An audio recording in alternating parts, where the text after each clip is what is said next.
So the thing we say at the Covenant Group is saying no defines who you are. Right. So you can either define who you are, or you can let the environment or somebody else define you. And I much prefer to define who I am. Hi, and welcome to Helping People Perform, the podcast that gives you fascinating insights into those people whose chosen vocation is to help others perform at their best. From consultants to teachers, sports coaches to financial advisors, all of my guests share a passion for getting the most out of individuals, teams, and organisations. Enjoy the episode. Hi everybody, and welcome to another episode of Helping People Perform, where I bring stories and insights from some amazing people whose chosen vocation is to help others perform at their best. And today I'm joined all the way from Toronto in Canada. We have author, advisor, coach and thought partner. We have Director of Development and Innovation at the Covenant Group, and I'm sure we're going to get to hear a lot about that as we have this conversation. Welcome to the show today, Keita Demming. Thank you for having me. I'm excited to be in this conversation with you. I'm sure it's going to be a great one, and I think we've got some amazing stories to tell and value for the audience as well. So maybe we could start off with that story side and tell me your story. How did you get to where you are today? A little bit long and boring, but in general, I have followed a non-linear path from high school dropout to somebody eventually went into finish high school, do an undergrad, do a master's, do a PhD. Along the way, I did things like teach salsa, which always surprises people. Or Right. lived in Cuba and lived in Puerto Rico for some time. And all in all, I think I've had a life where I've followed my passions around how do we help people perform at their peak.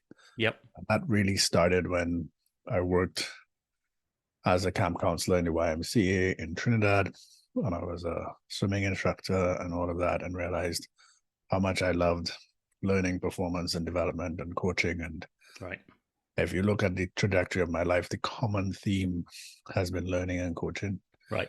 And one of the things that I think really solidified that was I was lucky enough to work on a project at the University of British Columbia where we did a peer-to-peer coaching program that really helped me understand the value of coaching from peers and then coaching from people who have a little bit more experience, and understanding how coaching skills are kind of leadership skills as well.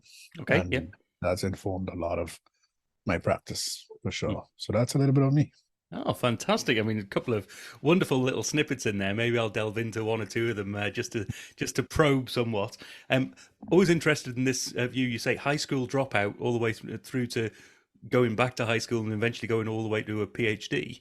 What was it that motivated you to go back? You know, what was the thing that drove you in that side? I think one of the things I've come to realize is that, unfortunately, our educational system across the world is designed for this kind of person. And if you don't fit into that, you fall through the cracks. And I fell through the cracks. Once I was in a supportive environment where there were things that I was interested in, things that caught my imagination, etc., and set my brain on fire, learning was easy. It's easy now. It doesn't help that I had struggles like dyslexia and that kind of thing that happened. But I think we really need to rethink our educational system. And to me, it is absolutely insane that we have AI as an upcoming technology, and we still are doing schooling like from 100 years ago. And my son is in that system, and I'm like, the system will not serve him for the future he's about to walk into. But I can't transform the educational system, but I could only do my part at home and teaching him how to ask questions and listen and manage complexity and uncertainty and stuff like that. And what upsets me about that is that for kids who don't have resources, who don't have parents who have PhDs and are into learning, what's their fate? So I don't know if I'm answering your question, but I think I put a lot more stake in the environment that you're in. Right. I think if you put a seed in a pot with poor soil, you don't blame the seed, Right. Yes. right? Yeah. If you don't Um, water it and you don't nurture it. yeah, if you don't Yeah. nurture it and work it, it's not the seed's fault. And I think too often that happens with particularly folks who look like me who are marginalized, black, Mm. all of that stuff. So I was fortunate to have privilege and support systems, etc., and landed in a school that was super supportive and all of that. So I think Mm. the fact that I went to um, got all the way to my PhD is a combination of my own desires with a very good supportive environment. And I think businesses are similar. You get the most out of people when you hire very, very strong people and you create a very supportive Yes. environment. You get people who you would have fired one day Yeah. and the next day they're rock stars Mm. because you found that sweet spot between the individual and the environment. Yeah. So Oh, wise words indeed, and I think that's that's always critical. I've got a young son as well, and going through that similar process and finding there's a system that you have to work within, but at some point there will be a break in that system, either individually or collectively, and something will change. Um, Even if that's the individual working and learning in a different way. And I think all we can do is support people around us to be at their best. And I think the great thing you said there, once you found learning to be fun and connected with you, it was easy. I yeah, think it's that's easy. it. That's something that we can all take both in for ourselves, maybe our children, maybe in our organizations as well. It's like, how do we create learning that is fun for people and easy for them because it's connected to what motivates them. So that's a Yeah. wonderful piece there. Um, and you mentioned about coaching being a common theme throughout, and maybe that takes us into what you're doing today. So maybe you could tell us a little bit more about the Covenant Group in terms of who you help and how you help them. So at the Covenant Group, we help you build a business that's right for you so that you can implement systems and processes that drive revenue and measurable results. The way we do that is we use a coaching model that embodies four kinds of pillars or steps. And it goes mindset, training, coaching, and action. So most things start with mindset. What's the mindset that you're bringing into this? Mm. What's the training we now need to give you? And I'm not a big fan of one-off coaching kind of programs because I find them largely ineffective. Right. And I've written about that in my book, actually. I tell a story, one of my many stories about how I often turn away clients because they want a checkbox item thing. Hey, Keita, can you do it's always team building. Right. Can you do a 1 day team building thing for us? I'm like, no, that's not how team building works. Right. And you can pay somebody else to do it who will do it and they're a hired gun and they'll pay, but I'm not doing that work. The coaching component of the work we do is absolutely central to A, us getting results, and B, the client getting results. And I refuse to do work where, okay, I could get paid on it, but it's not a good thing in the best interest of the client. Mm. So the coaching piece is absolutely critical. And then the action, what action or what are you doing differently as a result of this coaching is absolutely crucial. So Yeah, that's what we do at the Covenant Group. Oh, fantastic! And there's a couple of bits in there. I mean, saying no to business. I think for anybody in any organization, even if they're a solopreneur going out by themselves, particularly in the early stages, or if they're a business that's looking to scale up, or if they're at that maturity level, it's the ability to say no and know why you're saying no to that business. I think is a critical element to the longevity and the real sort of crucial, the crucial element of what that business is and who those people are in that organization. You see, I think people struggle with saying no when they don't know their purpose. Right. They don't know why they exist. Mm. If I know who I exist and who I set out to help, if you don't fit that bucket, I'm going to say no to you. Right. But if I'm going out there, hey, I need to make like $40,000 a month, and that's my objective, I'll say yes to everything. Yeah. But if I set out to be like, I'm going to help this specific group in this specific way so that they get this specific value, it's very easy to say no because you know exactly who you're helping. A dentist doesn't help somebody who needs brain surgery. Correct. Yeah. It just doesn't make sense. Yep. Right. So I think what people have to get clear on is who have you set out to serve? Right. And most people are not clear on that. And as a result of that, they take on clients who cause mission drift, who take them in a path that like 5 years later, they're like, this is not the work I set out to do. Mm. How did I get here? You said yes all the way along, rather than saying no, which is a tough path, no joke. Yep. But the more you say no, so the thing we say at the Covenant Group is saying no defines who you are. Right. So you can either define who you are, or you can let the environment or somebody else define you. And I much prefer to define who I am. Yeah. Oh, those are wonderful words there. Yeah. So tell me more about the Covenant Group in terms of, is it a large organization? Who have you got working with you? And who are your client set? Who do you target? Yeah. We are small but mighty. So we have a wide reach across North America. In fact, across the world. We're currently working with folks in South Africa. We've worked in the Caribbean. We've worked in India. We've worked all around the world. Covenant Group precedes me. So the founder is somebody by the name of Norm Trainer, who wrote a book called 8 Best Practices in the 90s, which is a best-selling book. And the two things that we focus on, and I think we do better than most people, is help people with strategy, and we help people strategically build a business that's right for them. Right. And we help people understand how to have sales in an effective and efficient manner. How do you have sales conversations in a way that's ethical, that doesn't feel like the car salesman kind of thing, and delivers value to the people that you seek to serve. So I would say everything we do comes down to how do we help you build a business model that's right for you, right, so that you can drive systems and processes that drive revenue and measurable results. That's what we're trying to do. Yeah. And in order to do that, sometimes it's a culture project. Sometimes it's like a systems, and most times it's a systems and processes project. Sometimes it's a vision issue.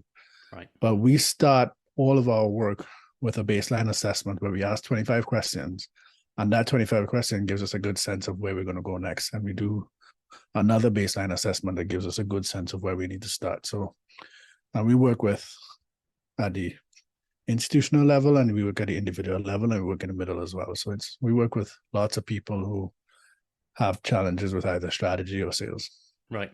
Oh, wonderful. And are there any sort of top tips, one or two things that you would call out that you see as a sort of regular pattern, no matter what the size of the organization, things that either people are doing wrong or things that you can help them do in the right way? Oh, there are lots, man. One of my top ones so basically ones that annoy me the most is what you're saying, right? In the sales conversation, I think focus on the other person, make them the center of the attention. It's not about you, and nobody cares about your product or what you have to bring to the world. What people care about is how you're going to help them achieve what they want to achieve. And the more you focus on helping people achieve what they want to achieve, the more success you get. Focus on other people, don't focus on you. So I think that would be one thing that drives me crazy. The second thing that drives me absolutely bonkers is people not being willing to pay the price in the short term for what they want in the long term. Right. I'm in front of too many people who know exactly what they need to do to get to exactly where they want to go, but they're not prepared to pay the price today. And that makes no sense to me, because I've had clients tell me, I know exactly what I need to do, but I'm not sure if I'm willing to pay the price for it. I'll give an example. Yeah. We did a whole strategy plan with this company. They wanted to grow their business by 5x, did a whole strategy plan, etc. When it came to executing and how much money he needed to spend, and we were pretty confident with our strategy that we'd probably grow 5 to 10 times. His approach was like, you know what? I prefer to buy the second cottage this summer rather than spending money here, because he was more interested in spending the summer at a cottage than growing the company. And I just found that frustrating. But if that's what's important to you at the time, fine. But you're sitting here telling me that you want this company to do X in 10, 15 years, but yet you're buying the cottage instead of, you're taking money out of the company to buy the cottage rather than putting money into the company, Yeah. which would give you 3 cottages in 6 years. So those kind of things is what that drives me bonkers. So. And when you say not willing to pay the price, do you purely mean the cash, or are you also No, no, no, talking? no. Yeah. Of course not. I mean, like time, energy, creativity, intelligence. They're not prepared to give up the things, simple things like most entrepreneurs have to take stuff off their plate. They have to go narrow Right. with what they do. They're not prepared to give up filling the copying machine because nobody does the copying machine better than they do. Right. That's an absolute waste of your time. Mm. Right. So that's what I mean by paying the price in the short term in order to get where you want to get in the long term. Mm. And there's So, some, and I know there's some sort of great services, and more of these things are coming on board now, aren't they? In terms of virtual assistants and ways in which you can take off some of the work, particularly for, I'm speaking from an entrepreneurial side of it for myself. As a solopreneur, that element of I feel like I have to do everything, but actually there are services and there are ways and processes and systems out there that can help you to focus on the value that you bring, not the things that you feel like you need to do. I think that's yeah. So I don't think you should ever do the things you feel like you should do. Mm. I think you should do the thing that brings the most value to the organization. And that's whether you're an employee or whether you're an owner. Mm. You should always be working on the thing that you do best that brings the most value to the company. Like whether you like it or not is a different conversation. Yes. It's a whole different conversation. And I'm not a fan of like, I enjoy doing this. Like you enjoy ordering stationery. Yeah. But you're the best person to go sell, do business development. You're doing business development. You're not doing stationery. Mm. Right. You mentioned within that context as well your book. Now I know this recently come out, Strategy to Action. Is that right? Strategy to Action, yeah. Yeah. So tell Strategy me to Action. about the book. So the book has come about because a number of years ago, Norm, who's the founder of Covenant Group and my business partner, he and I were trying to figure out a way to get our clients to think both strategically and tactically. Right. And I came up with this framework, which is what I basically lay out in the book, about a framework of how you go from strategy to action. And our clients loved it. They're like, man, this framework is so helpful. It's a 1 page. It takes something that's complex, makes it simple without removing the complexity. We can share it with teams. It gives us great guidelines. And they would often say, hey, where can we read more about this? We want to read more about this. And this is what our clients were saying. And then COVID hit. Right. And I decided, you know what? I got time. Let me write the book that my clients have been asking me to write.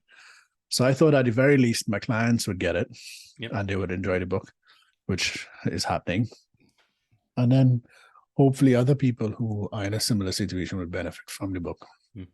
And were able to take the framework and apply it in both their life and their business. The examples in the book focus on entrepreneurs and business owners. Right.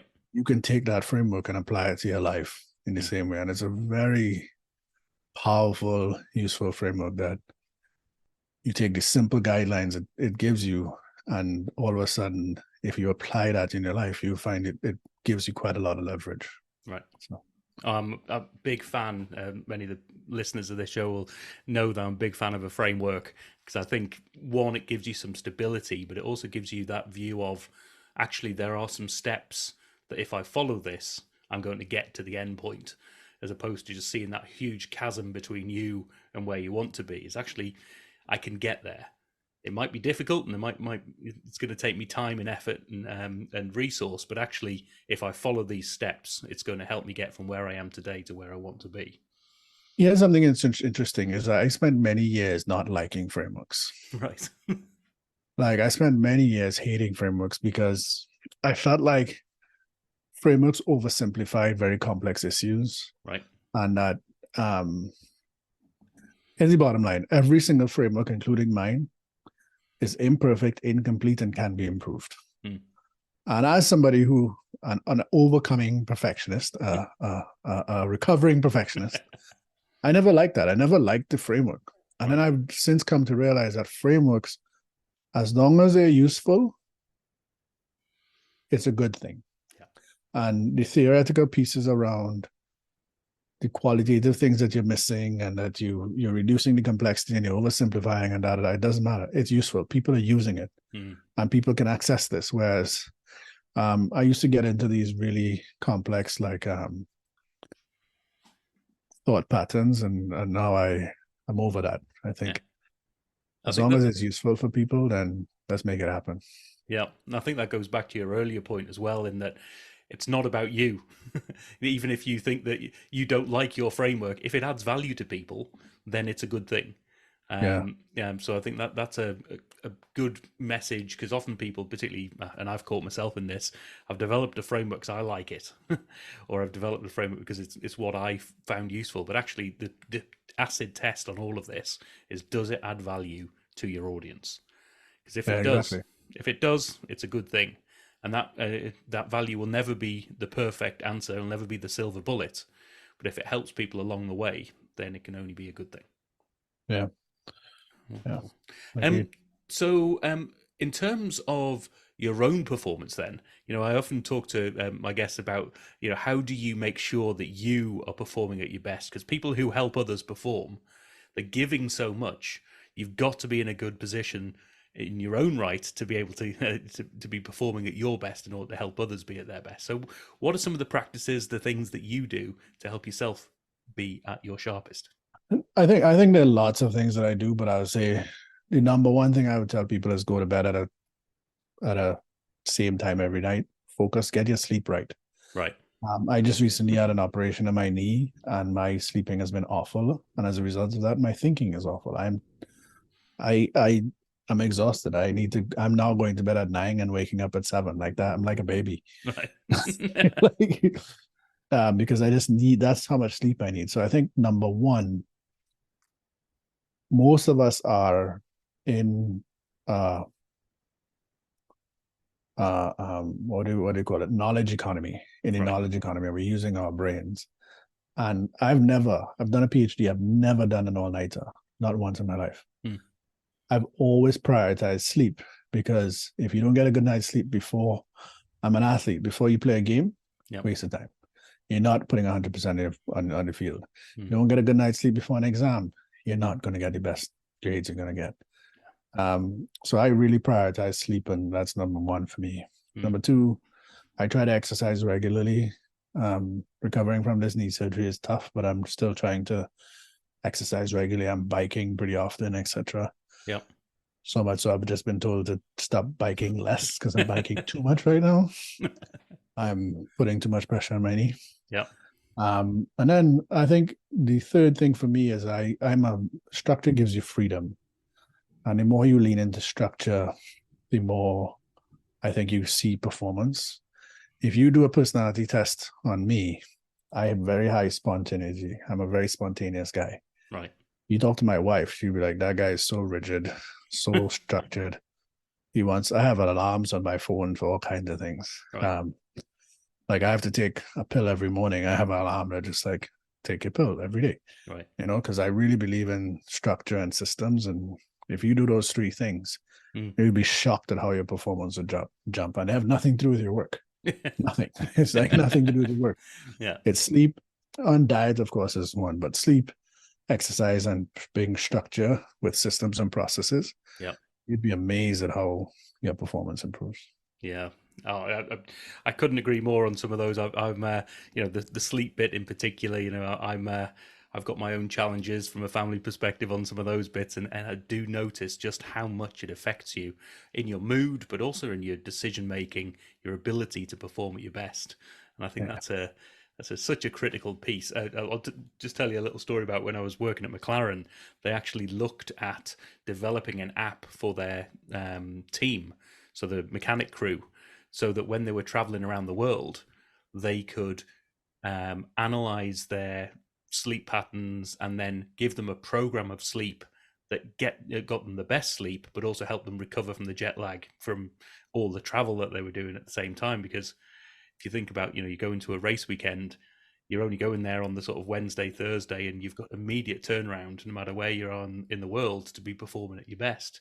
So that focus on sleep from a high performance area is such a critical piece. Yeah, amazing. Yeah. Oh, wonderful. So get yourself some good sleep, exercise and diet, and then the structure. And I do like that element of, the structure allows for the creativity. I think, Oh yeah, yeah, yeah.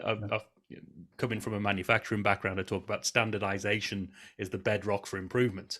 So you've got to have that standard set so that you've got a standard way, and that is your platform and your springboard for where you're going to go next. And that's where your creativity comes, is how do I get better from where I am right now. And if you don't know where you are right now, it's a really tough one to know if you're getting better. Uh, Just one quick comment on that. I think like Yeah. one of the things that I have learned is that Teresa Mable is a Harvard professor, and she describes creativity as novelty that works. So Mm, if you're if you're building a recipe and all of that, there's a lot of novelty that chefs come up with, and that's creativity. yeah. Um, Innovation is the application of novelty that works.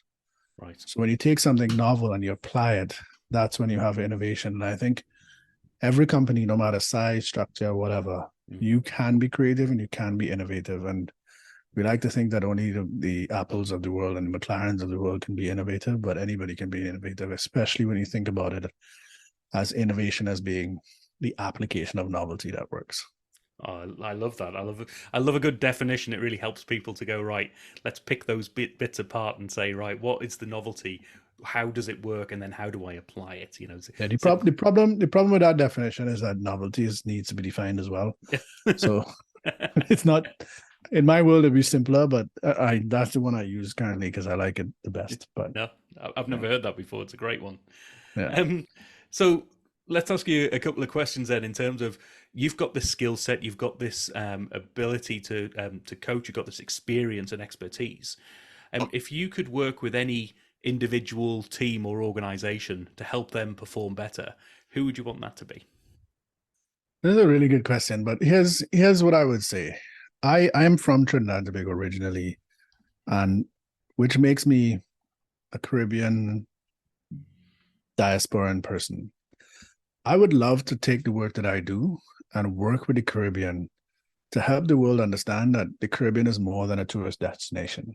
Right. We have an immense amount of talent. You go anywhere in the world and you see talented Jamaicans, talented Trinidadians, talented Bajans, talented Caribbean folks accomplishing all kinds of things. Mm, But because of structures in the Caribbean, we don't necessarily harness that talent in the best way possible. I would do anything in the world mm, to be able to work with the Caribbean nations to start to think about how do we apply the framework that I developed across the Caribbean? How do we take that and say, hey, let's start thinking on a longer timeline. mm, Let's start thinking about root causes. Let's start thinking about systemic issues. Let's start thinking about how do we play both the short term and the long term. One person who's doing that right now is the Prime Minister of Barbados, Mia Motley. right. She's probably one of the most amazing leaders we have in the world right now. Right. And I think the Caribbean could have 10 of those. Mm. But there are structures and systems and stuff that prevent from that. So my answer would be to work with a region that I'm passionate about because I think there's so much latent potential there that we have not even begun to tap into. So Wonderful answer. Well, wonderful answer. And let's flip the question on its head a little bit there and say, if you could sit down and have a drink, have a coffee, have a meal with any individual, or it could be a team or an organization as well, so that you could help perform at your best, some things that you could learn from and apply some of that novel thinking, who would you want that to be? there's a guy called Robert Smith who's a investor, billionaire, in the US, black guy. And he does software development and he invests in software, buys software companies and builds them up. And he's one of the few black billionaires in the United States. Hmm. There's a lot of things about his model that I wish I could have a very deep conversation with him around how to emulate, replicate, and apply in a similar way. Yeah. So I would say Robert Smith and his firm would be one of those people. I think his firm is called Vista Equity Partners. But having said that, I have had I've been in a room with him and I've been in a webinar with him, but I've never had a one-on-one conversation with him. And I think Robert Smith would be up there in my on my Mount Rushmore, I guess. Fantastic. And if people want to find out more, if they want to get hold of your book, or if they want to learn more about you and the Covenant Group, where do people go to find out more? The best place to go right now is keitademming.com. There you find a lot about me. You find out about the book. I really believe that this book, for people who have big dreams, big accomplishments, big ideas that they want to execute on, I think this is the book and the framework for you. Just pick it up, see how you can apply it. One of the things I'm most excited about is always seeing how our clients take the framework and use it in new and novel ways. Yeah. And I just love to see that happen on a much larger scale now that the book is out. It's not been out for long. So I'm looking forward to seeing how that can happen. And anywhere you see on social media, you go K Demming, that's where you find Keita Demming. So I'm mostly on LinkedIn and Instagram. So fantastic. Well, we'll make sure we put some links in there. And for people who are listening on audio right now, so Keita Demming, that's KeitaDemming. So make sure we go to keitademming.com. As always, all of these links will be in the show notes so that we make sure that people can reach out. And I always encourage my audience to reach out to my guests and get in touch, read their books, have a look at their website, and let's start helping each other perform and sharing those lessons so that we can all be performing at our best. So some amazing stories, and I love the work that you're doing, Keita, and I can't wait to get my hands on a copy of the book myself, and I'll be providing you some feedback as well. So thanks for being on the show today, Keita Demming. Thank you, Paul. Thanks for having me, and you have a wonderful rest of your day. And I definitely enjoy the work that you do, and thanks for sharing the work of so many other people. Appreciate it. Cheers. All right. Cheers. Thanks for listening to today's episode. If you liked what you heard, then please give the podcast a rate, review, and share. I'm Paul Teasdale, and from sausage making to banking, oil and gas to Formula One, I help people perform. If you'd like to find out more and have a conversation, contact me via helpingpeopleperform.com.